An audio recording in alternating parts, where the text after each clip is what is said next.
ഞാൻ പണ്ടേ കോൺഗ്രസ് അങ്ങനെ മറിയ ചേട്ടത്തി BJP-യെ കോൺഗ്രസ് നേതാക്കൾ അവഗണിച്ചതുകൊണ്ടാണ് BJP-യിലേക്ക് പോയതെന്നും BJP-യിൽ പ്രവർത്തിക്കാനാണ് താല്പര്യമെന്നും മറിയക്കുട്ടി പറഞ്ഞു.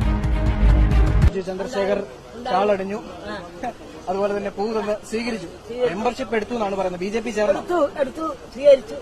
BJP ചേർന്നു. എന്താ അങ്ങനെ ഒരു തീരുമാനം? തീരുമാനം എന്ന് പറഞ്ഞാൽ ജീസ് എന്നോട് പറഞ്ഞാൽ ജോൺസിയും പറഞ്ഞേക്കണുണ്ടല്ലോ ഹാപ്പി അതിന് വലിയ ആളാക്കിയാലെന്ന് പറഞ്ഞു.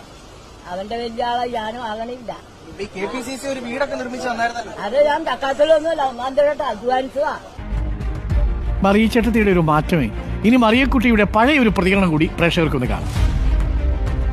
ഞാൻ പണ്ടേ കോൺഗ്രസ് ഒന്നൊന്നുമില്ല, പണ്ടും അതെ. എന്തൊക്കെയായിരുന്നു അങ്ങനെ പവനായി ശവമായി എന്തൊക്കെ ബഹളമായിരുന്നു. മലപ്പുറം കത്തി, മെഷീൻ ഗണ്ണ്, ബോംബ്,